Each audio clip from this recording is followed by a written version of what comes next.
안녕하세요. 대단한 부동산 꼰대들의 권기환입니다. 오늘 세 가지 뉴스를 갖고 주말 뉴스를 정리해 보겠습니다. 첫 번째, 토지거래 허가구역 최소 면적이 축소되고 강화된다는 내용입니다. 현재 서울에 토지거래 허가구역으로 지정된 곳들이 어디 있는지를 화면을, 그림을 통해서 확인을 하고요. 토지거래 허가구역은 거래를 차단하기 위해서 지정된 건데, 최근 2개월 사이에 그 토지거래 허가구역 내에 토지거래 허가를 받아서 거래된 거래량을 한번 실시간으로 체크를 한번 해보면은 이 토지거래 허가구역 지정되는 것이 효과가 있는지 없는지에 대한 여부도 한번 확인하고, 토지거래 허가구역으로 지정된 주변 지역들의 가격 흐름 또는 투자 방향 이런 것들을 한번 체크해 볼 예정입니다. 두 번째 뉴스는 몇 년까지 부동산 가격이 계속 오른다, 양극화가 심해질 것이다. 최근에 각계 전문가들이 모여서 향후 부동산 시장에 대한 전망에 대해서 좌담회를 열었습니다. 그 내용, 그래서 향후에 부동산 가격이 상승할 것이냐, 언제까지 상승할 것이냐, 또는 하락한다면 하락하는 이유가 무엇인지 이유에 대해서 한번 하고요. 이 향후 부동산 시장의 전망을 알아야 우리 시청자분들이 중요한 선택, 예를 들면 보유, 매도, 매수 이런 것들을 결정을 할 때 향후에 부동산 시장의 향방을 제대로 알아야 중요한 선택을 잘 하실 수가 있기 때문에 이 내용도 한번 정리를 해봤습니다. 세 번째 뉴스는요, 상반기 서울의 집값 상승률보다 경기도의 상승률이 서울의 2배 정도 된다. 그래서 탈서울화 현상이 가속화되고 있고, 서울을 벗어나는 인구가 무려 10만 명이 넘고 순유출이 되고 있다는 것이 현상이 전망되고 있는 상황인데요. 이 순유출되는 인구가 수도권으로 몰려가게 되면서 가격이 많이 상승했다라는 얘기인데, 수도권의 가장 큰 이슈는 GTX입니다. 근데 이 GTX는 이미 가격이 많이 상승했다라는 평가를 많이 받고 있잖아요. 그래서 상대적으로 작은 자본을 갖고 아파트 내 집 마련을 하시려는 분들이 어디를 가는 것이 유망한지, 또 아파트를 투자하기에는 자금 여력이 부족한 20대, 30대 분들이 한 2천만 원에서 3천만 원 정도의 자금을 갖고 어디를 투자하는 것이, 어떻게 투자하는 것이 좋은지를 정리 한번 해드리도록 하겠습니다. 끝까지 시청을 하신다면 도움이 될 것 같습니다. 지금부터 시작하도록 하겠습니다.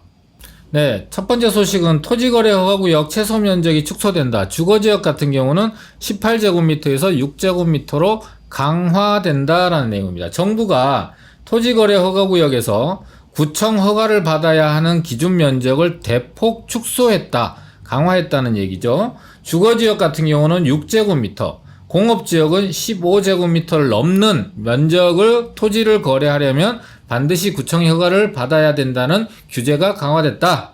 자, 9일날 국토부는 이와 같은 내용의 입법 예고를 했고요. 다음 달 18일, 그러니까 8월 18일까지 의견 접수를 받고 법제처 심사와 국무회의를 통과해서 10월달 정도에 시행이 될 예정이다라고 합니다. 자, 이렇게 10월달 정도와 지금 현재 발표되는 시점이 7월이잖아요.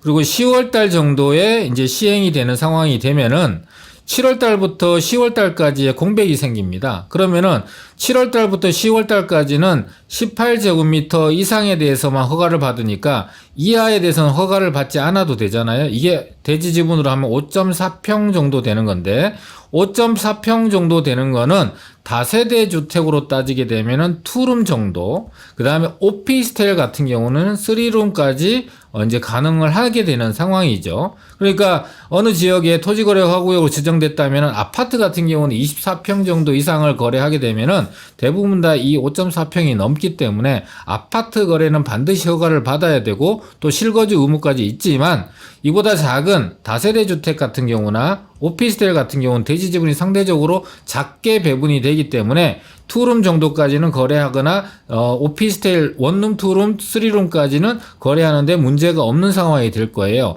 그런데 이게 10월 달이 되게 되면 1.8평으로 강화가 되니까 1.8평 이상은 무조건 거래를 허가를 받아야 되고 실거주까지 해야 되는 상황이 되니까 거래가 굉장히 어려워집니다. 자, 이렇게 되면 이 시간 동안에 많은 수요자들이 1.8평으로 강화되기 전에 5.4평의 거래 허가를 받지 않아도 되는 이하의 물건들로 수요가 굉장히 집중이 될 수밖에 없고, 이 집중 대상이 허가를 받지 않아도 되는 물량들 같은 경우는, 물건들 같은 경우는 가격이 부르는 게 값일 수밖에 없는, 그래서 지금 가격 상승하는 것보다 더 높이 수요가 더 집중적으로 단기간에 모여드는 그런 현상이 나타날 걸로 예상이 됩니다. 그래서 발빠르게 움직이신 분들은 가서 좋은 기회를 잡을 수가 있지만, 시간이 좀 늦어진다면은 아예 토지거래 허가구역으로 지정된 곳들은 오피스텔 원룸이나 1.5룸 이외에는 허가를 받지 않고 거래할 수 있는 물건 자체가 싹 사라진다는 걸 꼭 기억하시기 바라겠습니다.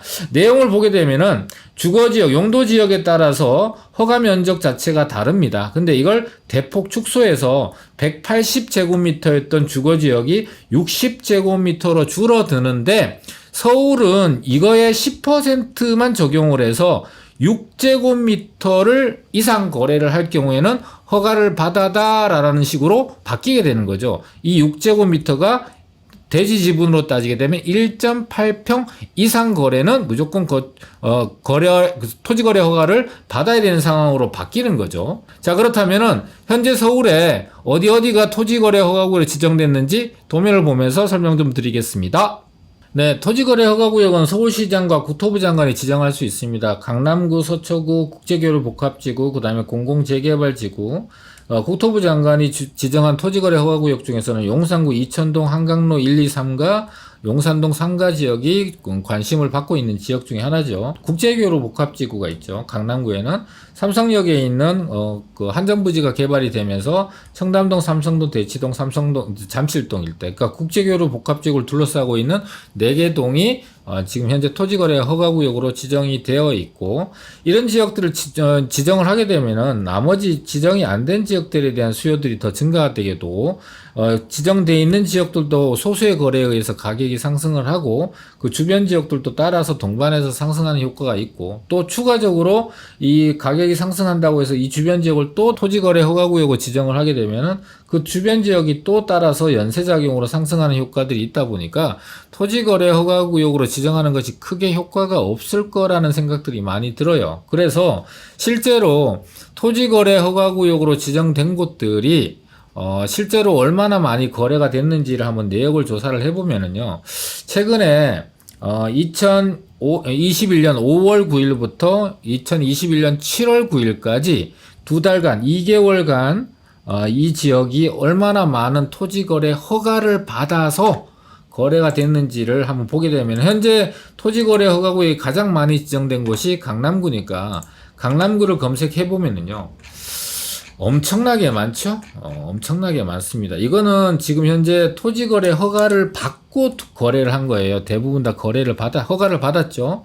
그래서 174건, 그러니까 2개월 사이에 허가를 득하고 허가를 받고 거래된 게 174건이니까 5.4평 이하의 거래는 허가를 받지 않아도 됩니다. 그러니까 허가를 받지 않고 거래되는 것은 집계 자체가 안 되니까 훨씬 더 많을 수밖에 없어요. 그러면은 최근에 2개월밖에 안 지났는데 플러스 알파까지 더하게 되면 최소 250건 이상 정도는 거래가 됐다고 볼 수가 있거든요. 그러니까 이게 토지거래 허가구역으로 지정하는 게 정말 이 가격 안정에 또는 거래 차단에 효과가 있는지, 물론 효과는 미미하게는 있겠지만 크게 시장에 영향을 줄 정도로, 시장 가격을 안정시킬 정도의 영향은 크게 주지 않고 있다라는 게 이 자료를 통해서 볼 수가 있습니다. 그래서 한 개 구역, 국제교류복합지구에 접해 있는 한 개 동이 토지거래 허가구역으로 지정된 송파구를 한번 검색해 보면은요, 앞서 말씀드렸다시피 이것도 다 모두 허가를 받고 이제 거래를 한 사건들인데, 이게 74건이나 됩니다. 2개월 사이에. 그러니까 송파구에 2개월 사이에 74건의 허가를 받고 이제 거래한 것이 74건이고, 강남구는 174건. 이것도 허가를 받고 거래한 거. 근데 이 두 개를 합치면 248건 정도가 되네요. 근데 여기에 허가를 받지 않고 거래한 것을 플러스 알파로 더하게 되면은 한 450건 정도 이상은 될 거다. 그러면 2개월 사이에 450건이니까 1개월 사이에 4개 동에서 200건 이상의 거래가 일어났다라고 볼 수가 있는 거잖아요. 이만큼 거래가 많이 되면은 거래하는 사람들의 수요자가 실수요자로 봐야 돼요. 수요자. 왜냐하면은 거주 요건이 있거든요. 그러니까 이 거주 요건을 채울 수 있는 사람들이 수요자거나 아니면은 어떤 사람이냐면은 자금 여건이 대단히 큰 사람들이 투자를 합니다. 물론 강남권이나 이 송파권 같은 경우는 워낙 부동산 가격이 높다 보니까 자금력이 높은 사람이 투자를 해놓고 거주 요건을 채우기 위해서 비워 놓는 거죠. 비워 놔버리고 주소만 옮겨 놓으면은 거주 요건을 채운 다음에 그 다음에 임대를 놔버리면은 자금 회수가 일부가 되니까 이런 요건에 그러니까 실수요자들이 시장을 움직이고 있는데 또 상대적으로 보면은 자금 여력이 있는 분들은 기회를 얻는 거에 비해서 이제 자금 여력이 작은 분들 같은 경우는 기회를 오히려 박탈당하는 왜냐하면은 물건 자체가 워낙 적고 또 소수의 거래에 의해서 가격이 빠른 시간에 올라버리니까 기회 자체를 박탈당하는 그래서 기회를 가진 자와 기회를 가지지 못한 사람들의 이런 어떤 갈등들이 심화되는 그런 효과를 볼 수 있기 때문에 특정 지역을 토지거래 허가구로 지정한다는 것이 큰 효과가 없고 또 주변 지역의 부동산 가격을 올리는 오히려 상승작용을 일으킬 수도 있다라는 부분에 대해서 큰 실효성이 없다. 그리고 이번에 5.4평 이상에 대한 거래를 허가를 받아야 되는 걸 1.8평으로 낮춘다 하더라도 이런 추세는 크게 변하지 않을 걸로 예상이 됩니다. 네, 두 번째는 이제 각계 전문가들이 모여서 향후 부동산 시장에 대한 전망을 얘기해 본 건데요. 몇 년까지 집값이 계속 상승은 오른다. 양극화가 심화될 것이다. 라는 내용입니다. 자, 원래 상반기 전국 아파트 가격 상승률이 지난해 연간 상승률, 그러니까 상반기만 따졌는데도 작년에 비해서 더 많이 올랐다라는 얘기는 올해 하반기까지를 더하면은 작년에 비해서 2배 이상 가격이 오를 거다라고 보는 거죠. 과열 양상을 띠고 있지만 여전히 진정될 조짐을 보이고 있지 않다. 문제는 올 하반기에 집값 하락 신호를 전혀 찾아볼 수 없다는 점이다. 하락할 수 있는 요인 자체를 못 찾으니까 가격이 상승을 계속할 거다라고 보는 전망이죠.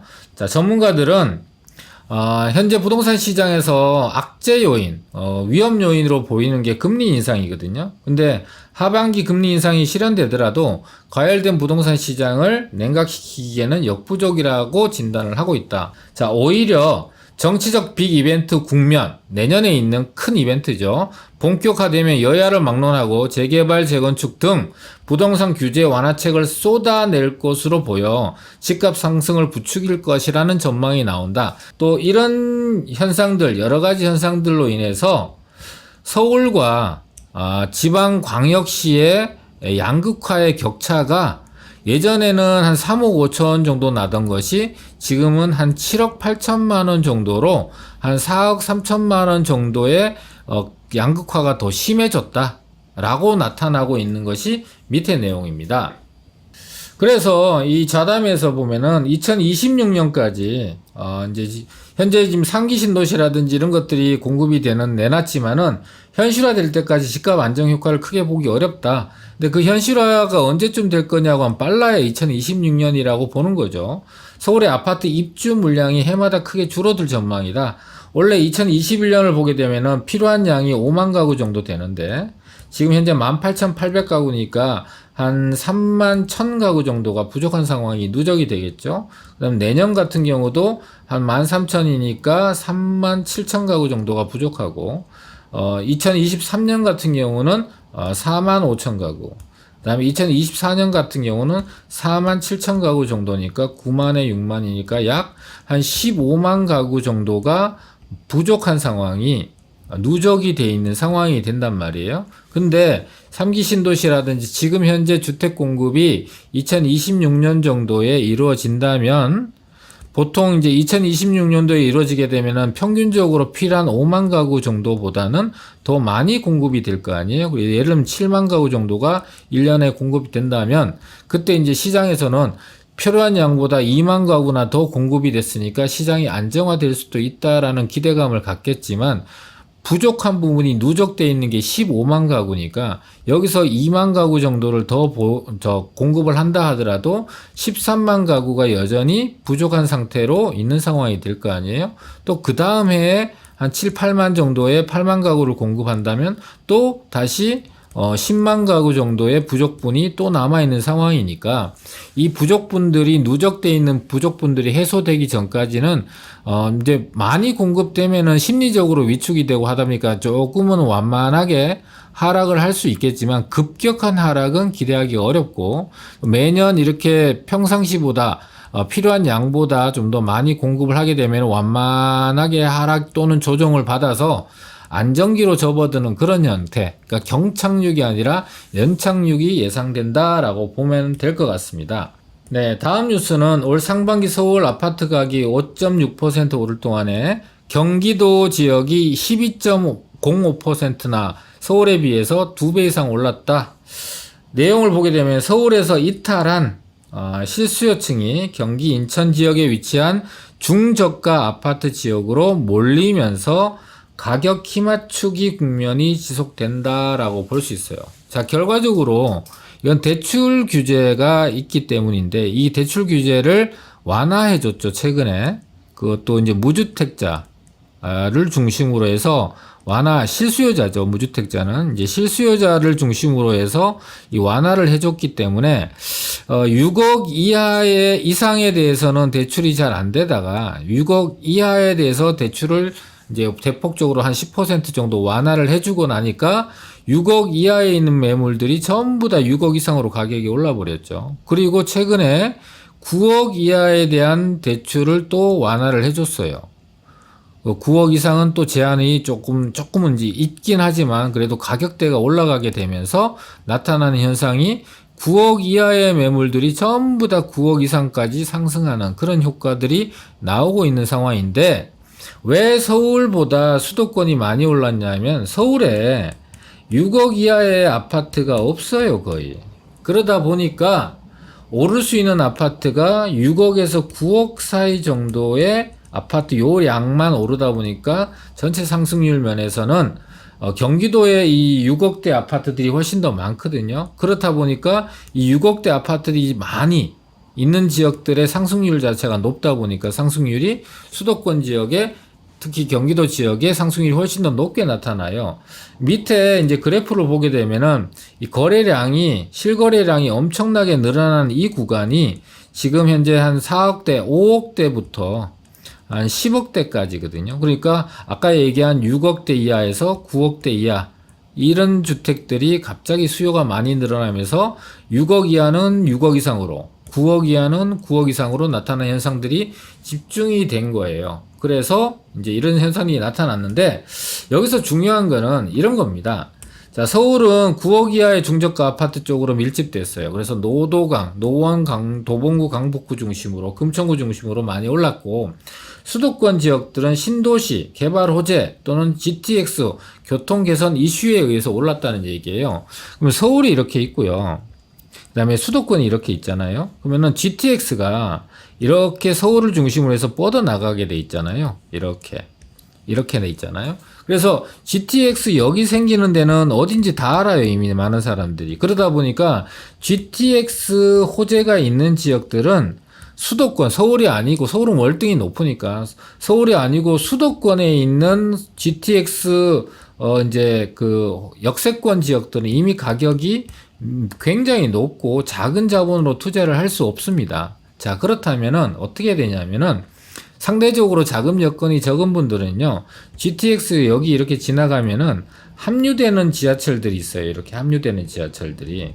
그래서 그러니까 환승을 할 수 있는 지하철에 한 정거장 멀리 있는 걸 있잖아요. 환승역 말고 한 정거장 정도 떨어져 있는 지역들에 있는 아파트를 공략하는 게 지금은 굉장히 좋다. 오히려 GTX 역이 예정돼 있는 주변 지역들은 재건축 아파트든 일반 아파트든 노후 아파트든 가격대가 엄청나게 올라 있어요. 그래서 그것도 엄청난 가격 대비해서 한정거장 정도 떨어져 있는 지역들의 가격들은 물론 반영된 지역도 있습니다. 그런데 상대적으로 봤을 때 이 GTX 역세권보다는 한정거장 떨어져 있는 지역이 관심에서 좀 떨어져 있다 보니까 상승을 하더라도 좀 덜 상승됐고 투자 금액도 훨씬 더 작은 자본을 갖고 투자를 할 수 있기 때문에 할 수 없는 데를 내가 투자할 수 없는 데를 바라만 보고 있는 것보다는 현실적으로 내가 할 수 있는 지역을 공략하는 게 훨씬 더 좋다라고 보시면 되고, 자, 앞서 20대, 30대 분들이 투자할 수 있는 자본들이 워낙 작잖아요. 2천만 원, 3천만 원 정도 또는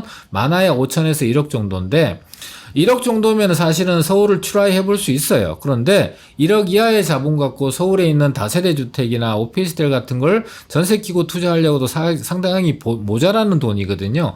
그래서 어떤 선택을 하셔야 되냐면은 포기하는 게 아니에요. 포기하면 절대로 안 돼요. 끝까지 포기하지 않는 사람이 과실과 결실을 따먹을 수 있습니다. 자, 아파트를 보시는 분도 한정거장도 떨어진데 아파트를 봤잖아요. 근데 이 아파트, 이 GTX역에서 한정거장 떨어진 지역에 도보로 이용할 수 있는 지역에 노후 단독 다세대 밀집 지역들이 있어요. 그러면 이 지역에 가서 뭘 꼭 기억하셔야 되냐면은 첫 번째, 역세권을 놓치지 말자.